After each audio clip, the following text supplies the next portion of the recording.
사도 바울의 전도 여행을 따라 나선 성지가 좋다. 버가를 떠나 비시디아 안디옥에 도착한 사도 바울은 안식일을 맞아 한 유대인 회당에서 복음을 전했다고 하는데요. 이를 기념하기 위해 회당터 위에 세워진 사도 바울 기념교회와 부유했던 도시 비시디아 안디옥의 그 외 여러 유적들, 그리고 그 다음 행선지 이고니온에서 발견한 사도 바울의 1차 전도 여행지가 새겨진 중요한 석비까지 그 생생한 역사의 현장으로 지금 출발합니다. 자, 드디어 이제 우리는 토로스 산을 넘어서 비시디아 지역으로 들어왔고요.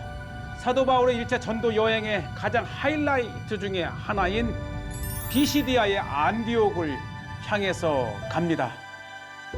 네, 이렇게 이 버가에서 180여 킬로를 넘어선 끝에 이제 거의 비시디아의 안디옥을 다가서고 있는데, 특히 이제 이 지역은 비시디아 안디옥의 편말까지 되어 있는데 거의 해발 1200에서 1500의 거대한 아나톨리아 고지대에 이렇게 위치를 해 있고요.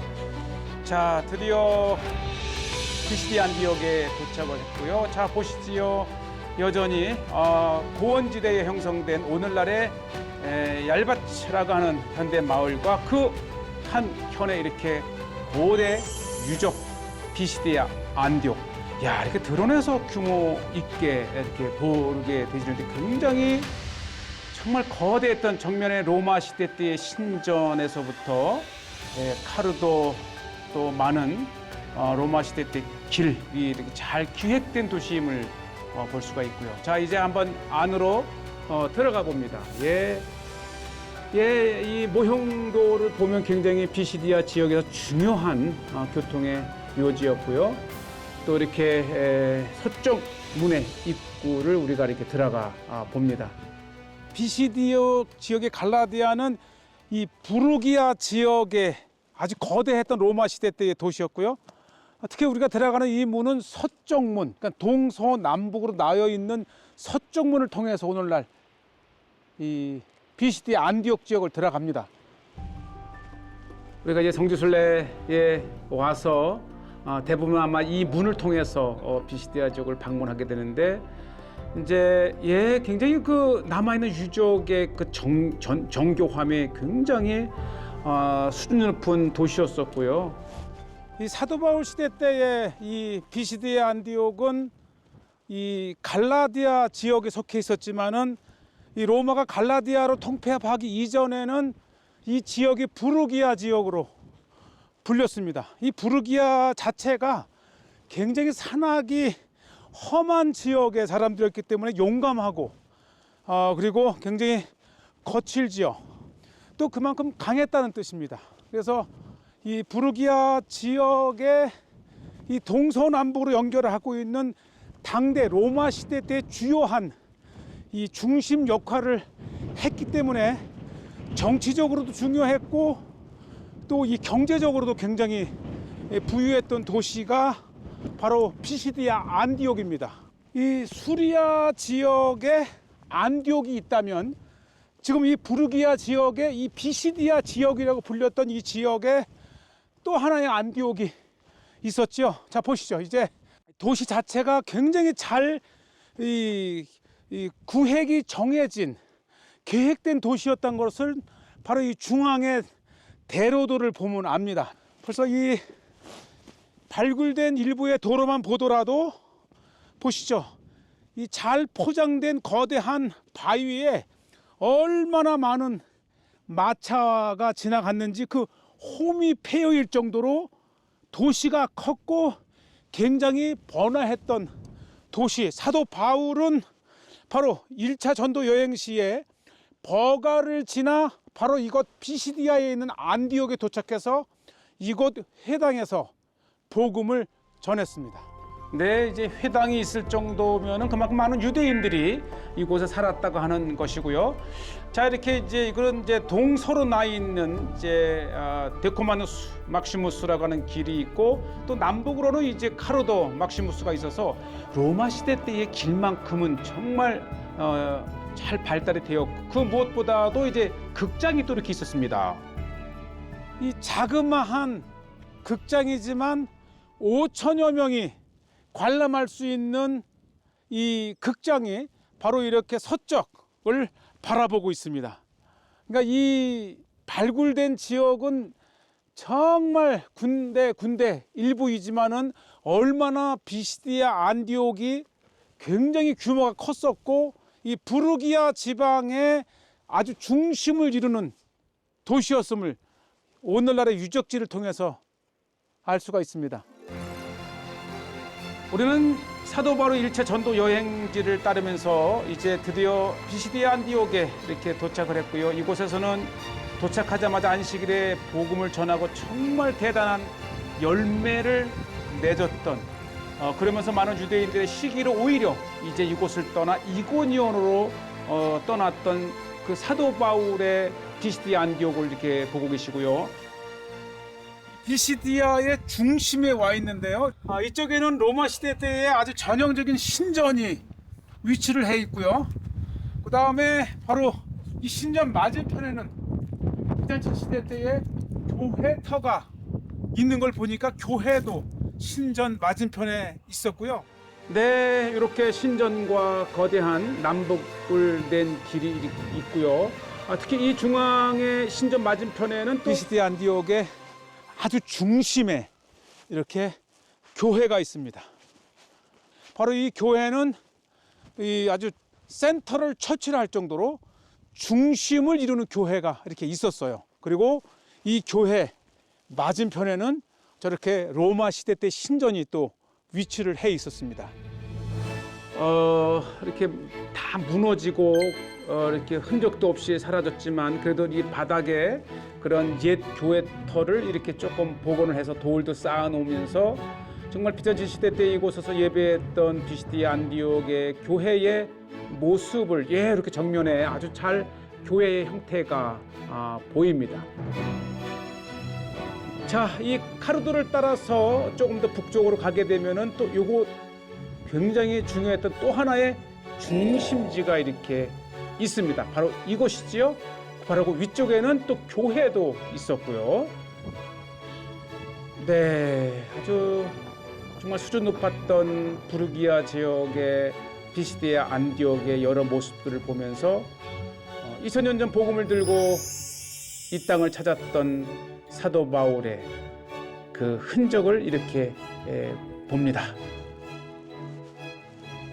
바로 제가 있는 이곳이 님페움, 즉 물 저장고입니다. 이곳으로부터 11km 떨어져 있는 북동쪽에 있는 샘에서 물을 이곳까지 끌어와서 이곳에 저장을 하고 도시에 필요한 물들을 공급을 해준 물 저장고 님페움입니다. 그리고 오늘날 저쪽 11km 멀리 끌어왔던 그 수로의 일부 한 200여 미터 정도의 수로가 지금도 웅장하게 남아 있습니다. 흔히 볼 수 있는 것이 바로 이 수로입니다. 그러니까 돌을 한 70여 cm씩 잘라서 이렇게 암수로 이렇게 계속 연결을 해 가면서 이 규모 있는 도시에 물을 공급을 했고요. 바로 물은 저쪽 이 동쪽에 저 험한 지역 산중에 물을 이곳으로 끌어오기 위해서 또 엄청난 이 도수교 수로를 만들어서 저 산지에서 이 도시 중심까지 물을 끌어왔다고 하는 것입니다. 그렇기 때문에 이 비시디아 안디옥을 이렇게 방문하다 보면 정말 수많은 물을 공급했던 수로의 관들을 이렇게 보실 수가 있어요. 여전히 한번 이제 이걸 설명한 김에 먼저 도수교까지 한번 우리가 가기로 했고요. 이렇게 연결을 해서 그러니까 물을 1m 연결을 해서 가져오는 것이 저쪽에 일부 수로가 보입니다. 저쪽 11km 샘에서 물을 끌어다가 공급을 했죠. 우리가 이제 비시디아 안디옥을 방문을 해도 일단 버스가 접근할 수가 없어서 순례 중에 볼 수가 없지만 우리가 이제 성지가 좋다 해서 여러분 시청자분들을 위해서 한번 실제 도수교까지 이렇게 가보고 있는데 자 보시죠. 정말 대규모의 비시디아 안디옥 도시를 건설하고 나서 가장 큰 문제는 물입니다. 물. 그래서 이 물 문제를 해결하기 위해서 저쪽 슐탄산에 약 11km 떨어진 슐탄산에 엄청난 샘을 발견을 해서 약 11km의 아키독을 쌓기도 하고 굴을 파기도 하면서 비시디아 안디옥에 물을 공급한 이 수로가 일부 200여 미터가 남아 있습니다. 어쨌든 대단했던 비시디아 안디옥에 그 물을 공급했던 시설을 한번 보겠습니다. 네, 무엇보다도 드론을 통해서 보면 정말 이곳에서만 볼 수 있는 정말 웅장했던 그만큼 이 비시디아 안디옥이 지리적으로도 이 지정학적으로 굉장히 중요했다고 하는 것이고요. 그간에 많은 세월이 지나면서 거의 무너졌지만 그래도 이렇게 옛 얼마나 웅장했던 비시디아 안디옥이었는지를 볼 수가 있고요. 네, 사도 바울의 비시디아 안디옥에 그 도시에 물을 공급했던 이 도수교가 이렇게 지금까지 남아 있습니다. 이제 단체가 아닌 혹시 개인적으로 이렇게 여행을 할 경우에는 한번 가볼 만한 비시디아 안디옥의 도수교입니다.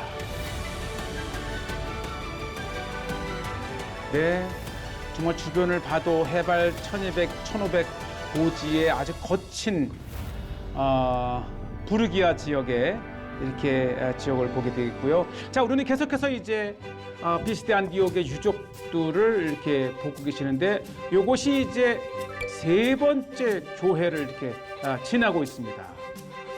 그러니까 지금 이 비시디아 안디옥의 이 비잔틴 시대 때에 정말 크게 보이는 교회만도 아주 윤곽이 뚜렷한 4개의 교회가 있고요.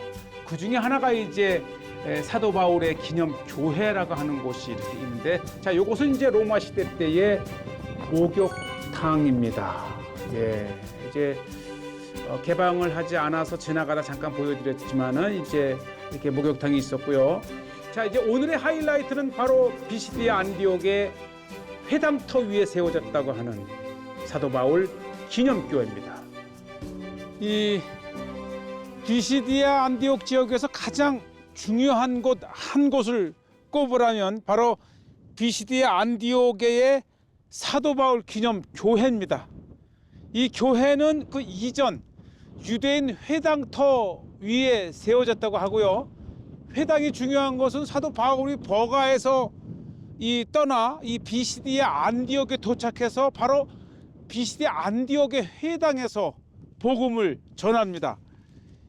이 사도행전 13장 13절에 보면 이 사도 바울과 바나바가 이 구브로 섬의 바보에서 배를 타고 밤빌리아의 버가를 경유해서 이곳 안디옥에 도착을 하는데요. 그들은 버가에서 더 나아가 비시디아 안디옥에 이르러 안식일에 회당에 들어가 앉으니라.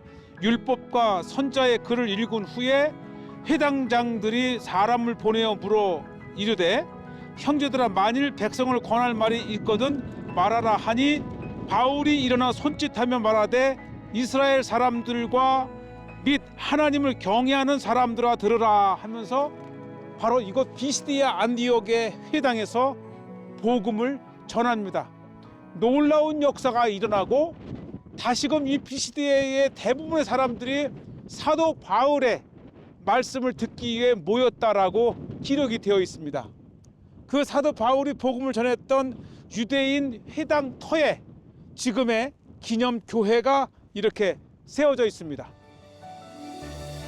사도 바울의 1차 전도 여행 중에 가장 드라마틱하고 정말 열매가 열렸던 비시디아 안디옥의 사도 바울 기념 교회를 이렇게 보고 계십니다. 무엇보다도 성경에 안식일을 맞이해서 복음을 전했을 때에 놀라운 역사가 일어났죠. 그러니 이제 비잔틴 시대 때에 그 그 사도 바울의 피시디 안디옥에서의 놀라운 역사가 있었던 이 회당터에 이렇게 교회를 지었습니다. 오늘날 2000년이 지난 지금 우리는 이 사도 바울의 발자취를 따르면서 이렇게 피시디의 안디옥에서 사도 바울의 흔적을 발견합니다. 피시디의 안디옥의 사도 바울 기념 교회입니다.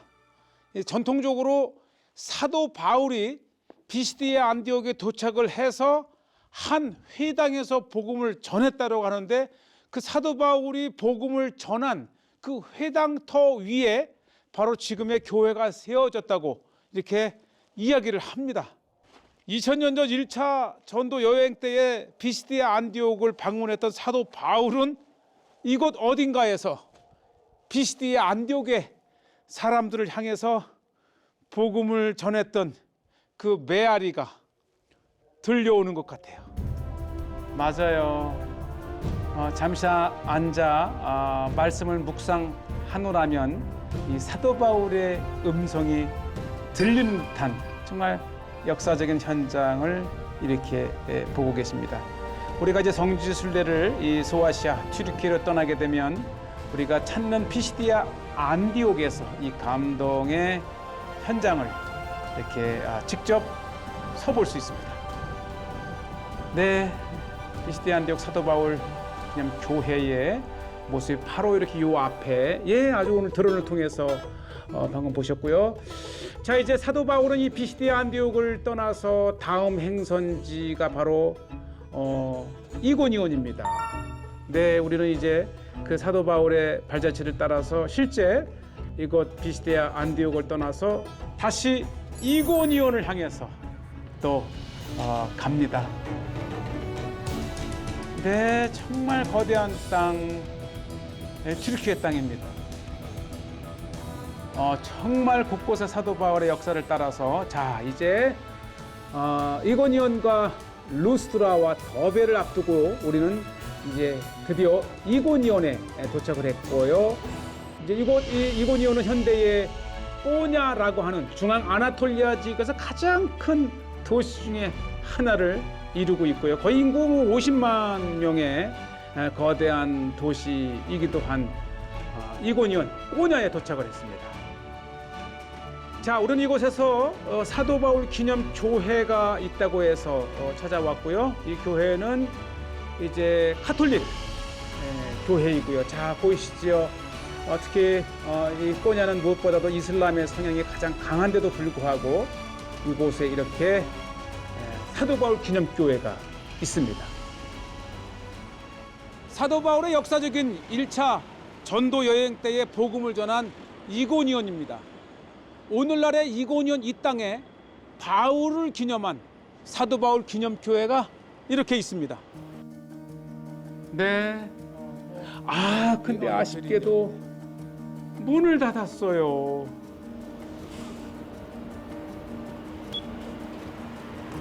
네.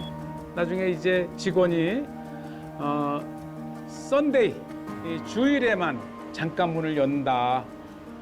보고 싶으면 주일에 와라 이렇게 아주 아쉬운 이야기를 들었습니다. 그렇게 그러나 나중에 또 상황이 좋아지면 우리가 이고니온을 방문할 때 언제든지 이 교회를 방문할 수 있기를 바랍니다. 일요일만 주일에만 문을 연다 그래요. 이스탄불에서 교회에 예배 들으러 가는 사람을 이렇게 총으로 쏴서 이렇게 살해한 사건이 나서 좀 교회가 움츠려 있는 것 같고요. 지금 저 앞에 교회 맞은편에 터키 경찰 차가 또 이렇게 와 있습니다. 그러니까 아무래도 무슬림 국가라서 교회가 수시로 위험에 처하기도 그런가 봐요. 그래서 오늘은 들어갈 수가 없네요.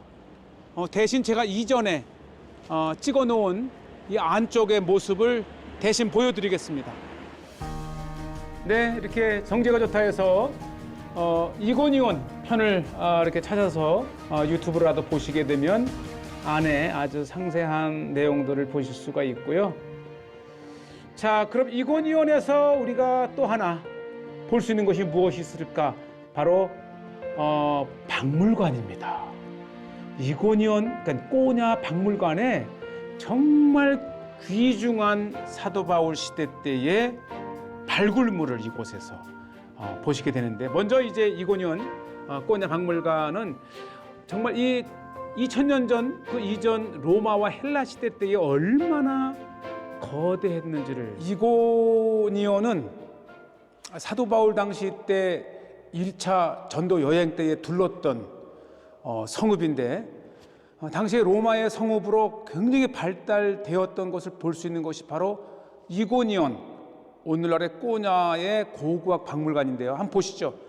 정말 헬라 시대에서부터 로마 시대에 이르기까지 이 아나톨리아 중앙의 최고의 번성된 도시고, 오늘날에도 가장 큰 도시로 이렇게 발전이 되어 있는데, 한번 보시죠. 이 석관인데, 이 헤라클레스의 그 신화에 나오는 인물을 이렇게 해놨는데, 정말 강한 심센자의 아주 상징적인 헤라클레스의 다양한 모습들을 이렇게 조각으로 부조를 해놨습니다. 정말 얼마나 헬라의 문화 또 로마의 문화가 이 땅에 놓여 있는지를 이렇게 보실 수가 있고요. 마치 실제 생동하는 듯한 이 모습들이 바로 이렇게 관에 조각을 해놓은 것이죠. 한 대여섯 개의 이고니온의 박물관에서 가장 중요한 것은 바로 이 세 석비입니다. 이 석비는 주후 157년에 로마 황제 피우스의 송독비를 이 더베 사람들이 세우면서 더베라고 하는 이 지명이 적힌 석비로 인해서 더베의 위치를 확인할 수 있었고요. 바로 또 하나가 이고니온입니다. 이고니온, 이고니온, 오늘날의 꼬냐인데, 이고니온의 이름이 적힌 이 석비로 인해서 이고니온의 위치를 확인할 수 있었고요. 사실 중요한 것은 루스트라입니다. 그러니까 루스트라가 어디인지를 밝혀내야 되는데, 바로 여기에 이렇게 리스트라라고 하는 지명이 적힌 석비가 발견이 되면서 오늘날 이제 하탄사라이라고 하는 곳에 한 텔 언덕을 우리가 루스트라로 이렇게 인정을 합니다. 이 더베와 루스트라와 이고니온은 사도 바울이 1차 전도 여행 때에 둘렀던 그 지역에서 그 지역의 이름이 적힌 석비가 발견이 됨으로써 그 지역을 사도 바울이 복음을 전했다는 것을 알 수 있는 거죠. 무엇보다도 사도 바울이 이 복음을 전한 사도행전의 기록이 실제 역사적 도시가 언급된 역사적인 현장이었다는 것을 보여줍니다. 사도 바울의 1차 전도 여행지 피시디아 안디옥과 이고니온이었습니다.